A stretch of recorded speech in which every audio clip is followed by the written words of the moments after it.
கொஞ்சம் தொய்வு நிலையில இருக்குது. இதுக்கு என்ன மேம் காரணம் இந்த ஜாதகத்துல? இல்ல அதுக்கு ஏதாச்சும் செய்ய முடியுமா அப்படின்றது? ஆமாங்க. இப்ப வந்து பாத்தீங்கன்னா, எடப்பாடி அவர்களுடைய ஜாதகங்கள், ஓபிஎஸ் உடைய ஜாதகங்கள், இதுல வந்து பாத்தீங்கன்னா, இப்ப எடப்பாடி அவர்கள் வந்து சிஎம் ஆனதுக்கப்புறம் அந்த கட்சி எப்படி இருந்துச்சுன்னு உங்களுக்கே தெரியும். அப்படியே டல் ஆயிடுச்சு. ஆனா ஓபிஎஸ் இருக்கும்போது கூட அந்த பக்காவா தான் இருந்தது. ஏன்னா அம்மா அப்போ லைவ்ல இருந்தாங்க. அப்புறமா இன்னொரு விஷயம், அதுல ஒரு பெரிய ஒரு ஒற்றுமை இருந்தது. அந்த அம்மா போனதுக்கு அப்புறம் ஒற்றுமை போயிடுச்சு. ஆமா. அந்த அளவுக்கு எல்லாரையும் ஒரு ஆர்கனைஸ் பண்ண ஒரு அயன் லேடியா பண்ணவங்க அவங்க. அவங்களையும் ஒரு பாராட்டத்தரணும். ஒரு லேடியா இருந்து பெரிய அளவுக்கு இந்த விஷயத்துல வந்திருக்காங்கன்றது. பொதுவா அவங்க வந்து கோக்காரங்களா இருக்கலாம், என்னவா இருந்தாலுமே எல்லாரையும் ஒரு ஒருங்கிணைத்து ஒரு கட்டமைத்து பண்ணது நிர்வாகத்திறன் மிக்கவர்கள் என்று சொல்லலாம். ஏன்னா அவங்க ஜாதகத்துல பாத்தீங்கன்னா அம்ச யோகம் இருக்கு. அதனால நிர்வாகத்திறன் அதெல்லாம் ஒரு சூப்பராகவே வரும். அதே மாதிரி வந்து பாத்தீங்கன்னா மாளவிய யோகம், அதனாலதான் அவங்களும் டான்ஸரா இருந்திருக்காங்க.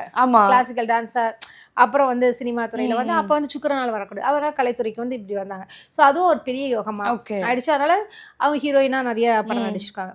ஸோ அதே மாதிரி தாங்க இப்போ இவங்களோட ஜாதகம் இருக்குல்ல, இபிஎஸ் ஓபிஎஸ், இவங்களோட ஜாதகம் நம்ம தனிப்பட்ட முறையில் அழகா பார்க்கலாம் ஒரு முறை.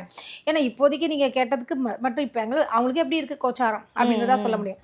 தனிப்பட்ட முறையில தான் நம்ம வந்து ஜாதகம்லாம் கணிச்சு இப்போ என்ன பீரியட் ஓடுது, இப்போ எப்போ. இன்னொரு விஷயம், முக்கியமான ஒரு விஷயம் என்னன்னு பார்த்தீங்கன்னா, தேர்தல் களம் இருக்குல்ல, அன்னைக்கு வந்து இந்த படுபக்ஷி நாளாக இருக்கக்கூடாதுன்னு யார் யார் நாமினேஷன் பண்றாங்களோ, அதாவது என்ன பக்ஷி சாஸ்திரம்னு ஒரு சாஸ்திரமே இருக்கு.